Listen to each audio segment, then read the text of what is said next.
Meiyazhagan movie பார்த்துருந்தீங்கன்னா கண்டிப்பா இந்த ஒரு சீன் ஃபீல் பண்ணாம இருந்திருக்கவே முடியாது. ஏன்னா அரவிந்த் சாமி மாடி மேல ஆயிரக்கணக்கான கிளிகளுக்கு முன்னாடி உட்காந்து ஃபீல் பண்ணி ஆக்ட் பண்ணியிருப்பாங்க. அந்த சீன் எப்ப பார்த்தாலும் எனக்கே ஒரு மாதிரி ரெஃப்ரெஷிங்கா தான் இருக்கும். சென்னையில இருக்கிற மெய்யழகன் ஸ்பாட்டுக்கு தான் இன்னைக்கு நம்ம போக போறோம். நான் ரொம்ப எக்ஸைட்மெண்டா இருக்கேன். அந்த ஸ்பாட் எங்க இருக்கு, எப்படி புக் பண்ணணும், டைமிங் என்ன, பாக்குறதுக்கு காசு கட்டணுமா என்னன்னு ஃபுல் டீட்டெயிலா வீடியோல சொல்லியிருக்கேன். வீடியோ ஸ்கிப் பண்ணாம ஃபுல்லா பாருங்க. கைஸ், இந்த ஸ்பாட்டுக்கு நீங்க வர போறீங்கன்னா ஃபர்ஸ்ட் நீங்க செய்ய வேண்டியது கூகுள்ல பேரட் சுதர்சன் டைப் பண்ணீங்கன்னா இந்த வெப்சைட் ஒன்று வரும். இதை கிளிக் பண்ணி உள்ள போனீங்கன்னா எந்த டேட்ல நீங்க வர போறீங்கன்ட்டு கிளிக் பண்ணணும். உங்க name, email ID, phone number, எத்தனை பேர் உங்க கூட வரீங்கன்ட்டு இதுல டைப் பண்ணணும். ஒரு ஆளுக்கு 10 பேர் கூட கூட்டிட்டு போகலாம், உங்களையும் சேர்த்து. விசிட்டிங் டைம் பாத்தீங்கன்னா ஈவினிங் 4:30 to 6 o'clock வரைக்கும். எல்லா நாளும் பார்க்கலாம். வீக்கெண்ட்ல கொஞ்சம் ரஷ்ஷா தான் இருக்கும். ட்ரெஸ் கோட் பாத்தீங்கன்னா ரொம்ப டார்க்கான கலர் இல்லாம லைட் கலர்ல ட்ரெஸ் போட்டுட்டு போனீங்கன்னா இன்னமும் நல்லது. பிளாக் அவாய்ட் பண்றது ரொம்ப நல்லது. ஒயிட் கலர் ஷர்ட்னா பெஸ்ட். புக் பண்றதுக்கு ஃபுல் அண்ட் ஃபுல் ஃப்ரீ தான். இதுக்கு எதுவுமே நீங்க காசு கட்ட வேண்டியது இல்ல. லொகேஷன் பாத்தீங்கன்னா சென்னை சிந்தாதிரிப்பேட்டையில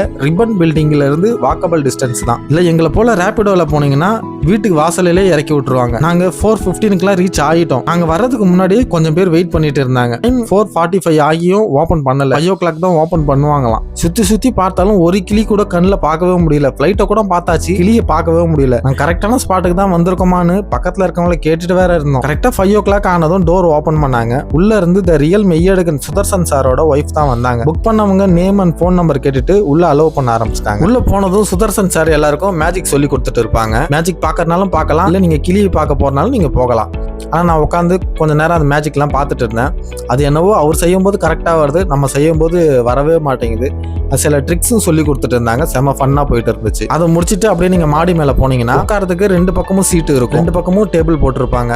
நீங்க இந்த ஃப்ரண்ட்ல இருக்க டேபிள்ல உட்காந்தீங்கன்னா அந்த கிளிகள் உட்காந்து சாப்பிட்றத கிட்ட இருந்து பார்க்கலாம். ஆனா அதுக்கு பக்கத்துல இருக்கிற டேபிள்ல உட்காந்தீங்கன்னா அந்த கிளிகள்லாம் அழகா மேல பறந்துட்டு வரும். கூட்டமா பறந்துட்டு வர்றத நீங்க அழகா பார்க்கலாம். அதை அந்த இடத்துல உட்காந்தீங்கன்னா உங்களுக்கு நல்லாவே வியூ இருக்கும். சாரோட ஒய்ஃப் சில இன்ஸ்ட்ரக்ஷன்லாம் வந்து சொல்லிட்டு இருப்பாங்க. காலையில் சன்ரைஸ், ஈவினிங் சன்செட், இதுதான் அவங்களுடைய டைமிங்கு. காலையில் பப்ளிக் அலோட் பண்ணுறதுல, ஈவினிங் ஒரு வேளை பப்ளிக் அலோட் பண்ணி பார்க்கணும். இங்கே கிளிகள் வந்து எங்கேருந்து வருதுன்னா எல்லாம் இங்கே சிட்டியில் இருக்கிற மரங்களை சுற்றி இருக்கிற மரங்கள்லேருந்து தான் கீழே வராங்க. வந்து இந்த ஏரியாவில் வந்து உக்காந்து இங்கே நம்ம சாப்பாடு போட்ட பிறகு இங்கே வந்து அந்த சிக்னல் போகும். எல்லா மரங்களில் இருக்கிற கிளிகள் எல்லாமே வந்து எல்லாம் கீழே இறங்கி சாப்பிட்றாங்க. அதுதான் இங்கே இந்த மரத்தில் நாங்கள் எந்த கிளியும் வளர்க்குறதில்ல. நாங்கள் இங்கே கூண்டுக்குள்ளே வைக்கிறதோ எந்த விதமான இதுவும் கிடையாது. நாங்கள் வளர்க்குறது கிடையாது. நேச்சரை எப்படியே வந்து அழகாக வந்து சாப்பிட்டு போவாங்க. அவங்க டைமிங்க்கு வந்து சாப்பிட்டு போவாங்க. கொஞ்சம் கஷ்டமான வேலை. வீட்டில் போயிட்டு இதெல்லாம் ட்ரை பண்ணிடாதீங்க.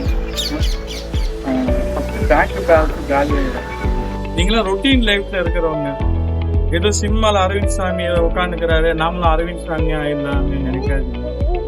சினிமாவில் 1000 எடுப்பாங்க. ஒரிஜினல் லைஃப் வேற, சினிமா லைஃப் வேற. Shouting birds are baby. தாடி இருக்கிறது ஆம்பளை, தாடி இல்லாத பொம்பளை. Shouting birds are baby. இவங்க ஆயுட்காலம் 20 to 25. அக்கார்டிங் டு சர்க்கம்ஸ்டன்ஸ், சூழ்நிலை பொறுத்து. நம்மளோட 100 வருஷம் சொல்கிறோம். திடீர்னு லாரிக்காரன் ஏற்றிட்டாங்கன்னா நம்ம என்னமா பண்ண முடியும் இல்லையா? கொரோனா வந்தால் திடீர்னு மேலே போக வேண்டியது. இன்னும் 100 வருஷம் சொன்னீங்க, அந்த அம்மா 20 வருஷம் இருந்தாங்கன்னா அது ஏன் ஃபால்ட் இல்லை. அக்கார்டிங் சர்க்கம்ஸ்டன்ஸ், சூழ்நிலை நல்லா இருந்ததான். மரங்கள் எத்தனை இருந்தால் 10 வருஷத்துலேயே ஏற்படுவாங்க. அதனால என்ன கிட்டாதீங்க. இது அவங்களோட ஆயுள் 20 to 25. ரைட்டாமா? இவங்க பேர் ரோல் ஸ்ப்ரிங் பேரட்.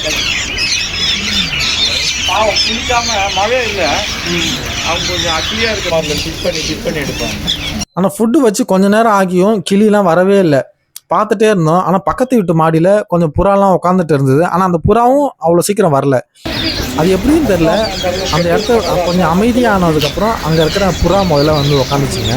இந்த கிளிலாம் எங்கேருந்து வந்துச்சுன்னே தெரியல. திடீர்னு கூட்டமாக வருதுங்க. பார்க்கறதுக்கு ரொம்ப அழகாக இருந்துச்சுங்க.